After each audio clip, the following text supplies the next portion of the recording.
माननीय मंत्री संसदीय कार्य विभाग विजय चौधरी जी। अध्यक्ष महोदय, जो अभी जिस प्रस्ताव पे हम लोग चर्चा कर रहे हैं, महामहिम ने जो हम लोगों के संयुक्त अधिवेशन को संबोधित किया है, हम भी जो प्रस्ताव है और माननीय मुख्यमंत्री जी ने जो बातें कही हैं, हम भी उस प्रस्ताव के पक्ष में बोलना के लिए हम खड़े हुए। और महोदय, प्रस्ताव के पक्ष में इसलिए बोल रहे हैं कि ये कोई सिर्फ एक परंपरा नहीं है कि महामहिम आते हैं और संयुक्त अधिवेशन को संबोधित करते हैं। ये सिर्फ परंपरा का निर्वहन नहीं है, बल्कि एक बड़े संवैधानिक सिद्धांत का प्रतिपादन है। महोदय, हमारा संविधान कहता है कि राज्य की, या केंद्र में भी वही चीज़ है कि राज्य की कार्यपालिका विधायिका के प्रति जिम्मेदार होगी और महामहिम कार्यपालिका के प्रधान होते हैं। उस हैसियत से जब कभी कोई नए सदन का गठन होता है या फिर प्रतिवर्ष जब साल का पहली बैठक होती है सदन की, उसमें महामहिम आके सरकार की नीतियों को, कार्यक्रमों को, उपलब्धियों को, भविष्य की योजनाओं को सदन में बताते हैं। मतलब कार्यपालिका के प्रधान होने के नाते वो विधायिका के प्रति उत्तरदायित्व का परिचय देते हैं कि हम आपको जवाब देने के लिए बाध्य हैं, इसलिए हम आपको सारी जानकारी दे रहे हैं। ये संवैधानिक जो सिद्धांत है उसका प्रतिपादन होता है और इसके लिए महामहिम आए थे महोदय, और हम लोग महामहिम के शुक्रगुजार इसलिए हैं और हम लोगों ने धन्यवाद का प्रस्ताव इसलिए दिया है कि उन्होंने जो बातें कही, जो जिस सरकार की योजनाओं की चर्चा की है, उपलब्धियों की भी चर्चा की है, भविष्य की योजनाओं की भी चर्चा की है। और सच पूछते हैं अध्यक्ष महोदय, तो 20 साल के उपलब्धियों को जिस रूप में महामहिम ने अपने संबोधन में व्यक्त किया है, सदन को तो सहमत होना ही चाहिए, क्योंकि जब बिहार की जनता ने ही 20 साल की उपलब्धियों पर इतनी बड़ी मुहर लगा दी है, तो सदन, हम लोग तो उसी के प्रतिनिधि हैं। जनता ने महोदय इतनी जबरदस्त मुहर लगाई कि हमारे पत्रकार मित्र लोग भी बैठे हैं, सारे चुनाव वैज्ञानिकों के, सारे चुनाव विश्लेषकों के सारे अनुमान, सारे आकलन, सारी भविष्यवाणियां पीछे छूट गए और जनता का जो मैंडेट था, जो जनादेश था हम लोगों के हुकूमत के पक्ष में, वो सारे अनुमानों से बहुत आगे निकल गया। तो ये तो अब जनता का आदेश ने ही प्रमाणित कर दिया है कि राज्यपाल ने जो कहा है वो कितना सही कहा है, ये तो जनादेश से प्रमाणित होता है महोदय। और आजकल एक और चीज हम देखते हैं, बहुत लोग को महिला के बारे में संदीप जी भी बोल रहे थे, वैसे जो चुनाव आयोग की घोषणा के बाद जो ये रुकावट होती है आचार संहिता में, वो नई योजना के बारे में होती है। हमेशा जान लीजिए कि कोई नई योजना घोषित करके किसी को आप आर्थिक लाभ पहुंचाने की बात करते हैं, आप कृपया बैठ जाएं। संदीप जी प्लीज बैठ जाइए, बिना अनुमति के मत बोलिए, बिना अनुमति के मत बोलिए। बैठे बैठे मत बोलिए, बैठे बैठे मत बोलिए, ठीक है। आपको मौका मिला था, प्लीज शांति रहिए।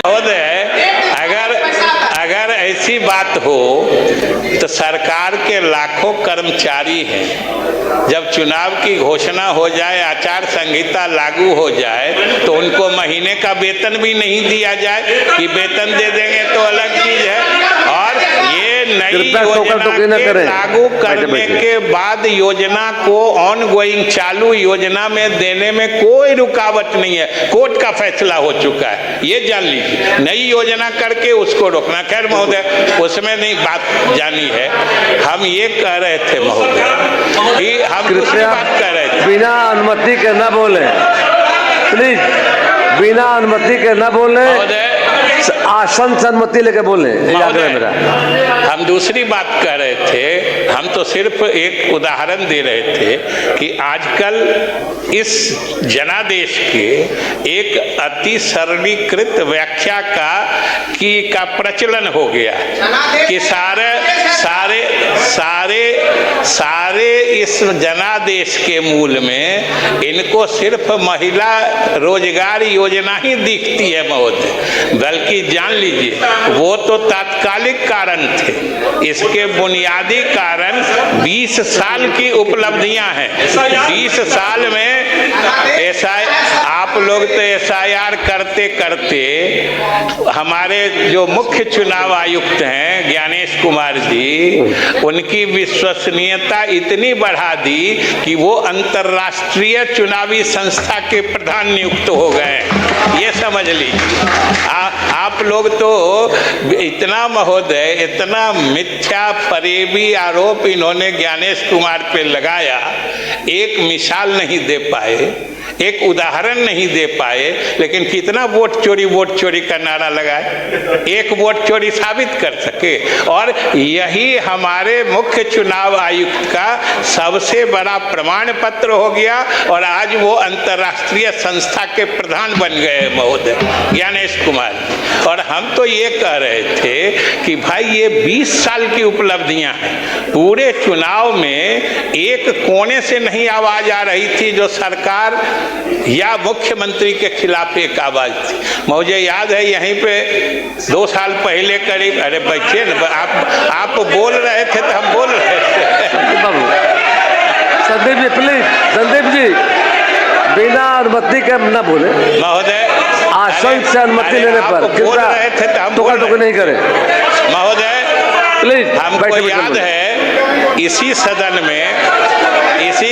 में 2 साल पहले नेता प्रतिपक्ष यहाँ भी बोले थे और बाहर भी बोलते थे हमारे मुख्यमंत्री के बारे में कि ये अब थक गए, इनको आराम करना चाहिए। उसी दिन हमने कहा था आपको कि डॉक्टर हरवंश राय बच्चन की 2 पंक्तियां सुनाई थी कि अभी कहाँ आराम बदा है, ये सब बातें छलना है, अभी तो इनको मीलों चलना है। और आज ये सोच महोदय कि ये मीलों चल के आज मकबूलियत का वो मुकाम हासिल कर लिए हैं कि आने वाली पीढ़ियां रश्क करेंगी, उनको ईर्ष्या होगी राजनीतिक पीढ़ी में 10-20 साल बाद कि राजनीतिक पीढ़ियों के मन में ये इच्छा जगेगी जब आज का समय कल इतिहास बनेगा और हमारे नेता की उपलब्धियां पढ़ेगा, NDA सरकार की उपलब्धियां पढ़ेगा, उनके मन में ये भाव जगेगा काश हमारे जमाने में भी एक ऐसा नेता होता। ये महोदय ये हमारे नेता की उपलब्धियां हैं। और महोदय अंत में, क्योंकि समय नहीं है, हमारे उप मुख्यमंत्री जी को भी बोलना है, और अंत में सिर्फ अब तो SIR पर हम क्या बोले, अब तो SIR पर तो उसको अंत में महोदय समय कम है, इसलिए यही कहेंगे कि इस प्रचंड जनादेश के आलोक में हमें अपने जिम्मेदारियों का एहसास भी है। हम अपनी जिम्मेदारियां समझ रहे हैं कि जनाकांक्षाएं भी इसी अनुरूप बढ़ी हुई होंगी, लेकिन महोदय हम भी NDA के सभी साथी नीतीश कुमार के नेतृत्व में संकल्पित हैं कि आने वाले समय में जो प्रधानमंत्री नरेंद्र मोदी और मुख्यमंत्री नीतीश कुमार जी के सपनों का विकसित बिहार बना के ही दम लेंगे। ये हम लोग भी संकल्पित है महोदय, और आपका इशारा सिर हिला रहे हैं हमको बैठने के लिए, तो हम बैठ जाते हैं। बहुत बहुत धन्यवाद। माननीय सदस्य श्री सतीश कुमार सिंह यादव जी, आपका समय 1 मिनट है। नहीं,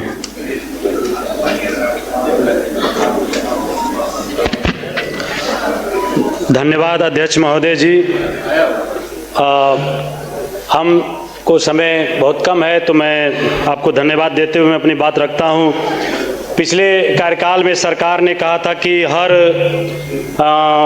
प्रखंड में सरकारी महाविद्यालय की स्थापना होगी, लेकिन हमारे विधानसभा रामगढ़ में अभी दुर्गावती प्रखंड और नुआंव प्रखंड में सरकारी महाविद्यालय का स्थापना नहीं हुई है, जिसके चलते वहाँ के बच्चे और बच्चियाँ जो है बाहर पढ़ाई करने के लिए मजबूर होते हैं। साथ ही सरकारी अस्पतालों में बिल्डिंगें तो बन गई हैं अस्पतालों की, लेकिन डॉक्टर उपलब्ध नहीं है। हमारे विधानसभा के अस्पतालों में आज तक एक भी हड्डी का डॉक्टर, महिला प्रसूति रोग विभाग की एक भी डॉक्टर उपलब्ध नहीं है, जिसके चलते जो है बहुत दिक्कतें होती हैं। साथ ही हम लोगों की विधानसभा NH-19 GT रोड से सटा हुआ है, तो हमेशा सड़क दुर्घटनाएं होती हैं, जिसके चलते लोग इलाज के अभाव में अध्यक्ष महोदय जान गंवाना पड़ता है। तो एक ट्रामा सेंटर का अगर निर्माण हो जाए तो अच्छा रहेगा। साथ ही अध्यक्ष महोदय, खेती का सीजन है, धान अधिप्राप्ति जो है अपने सरकार लक्ष्य से बहुत पीछे है। हमारे कैमूर जिले में और खास करके रामगढ़ विधानसभा में अभी 1% भी धान जो है खरीदारी नहीं हुई अध्यक्ष महोदय, जिससे किसान अपने धान को अपने दाम में बिचौलियों। अध्यक्ष महोदय थोड़ा सा सुन लिया जाए, हम अपने पार्टी के इकलौते विधायक हैं, अपने धान को अपने दाम में बेच रहे हैं सर, और DAP भी उपलब्ध नहीं है, जिससे किसान अपने DAP को खरीदने के लिए सर मजबूर है। माननीय सदस्य Shri Indrajit Prasad Gupta ji.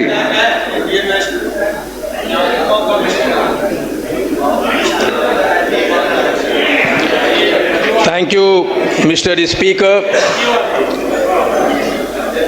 I stand here to support the speech of Honorable Governor and oppose the speech as well. समय बहुत कम है, मैं सीधा माननीय गृह मंत्री से मुखातिब होना चाहता हूँ। बोलिए दबा हो आप इधर देखिए, लेकिन हिंदी में बोले जो गुप्ता जी। माननीय गृह मंत्री सम्राट चौधरी जी से हम बात करना चाहते हैं। सम्राट जी, आप मजबूत आदमी हैं। आपको जब बुलडोजर बाबा कहता है तो लगता है कॉपी कर रहा है। भैया आप मजबूत आदमी, सम्राट बुलडोजर चलाइए और सम्राट बुलडोजर को स्मार्ट बुलडोजर में बदलिए। सिर्फ मानवीय पक्षों को सामने रखिए और उसके पीछे हिडन एजेंडे को जरूर देखिए, और हमको लगता है कि आप जरूर सम्राट बुलडोजर को स्मार्ट बुलडोजर बदलने में कामयाब होंगे। मेरी शुभकामनाएं आपके साथ है। And with total conviction and with no hesitation I admit कि माननीय मुख्यमंत्री जी ने विमेन एम्पावरमेंट में ज़बरदस्त काम किया, इसमें कोई दो राय नहीं। उन्होंने 50% आरक्षण दिया है, महिला पुलिस बल को पूरे देश में सबसे ऊपर किया है, ये बड़ी गौरवान्वित बात है। 35% आरक्षण दिया, मैं इसको एडमायर करता हूँ, इसको एक्नॉलेज भी करता हूँ।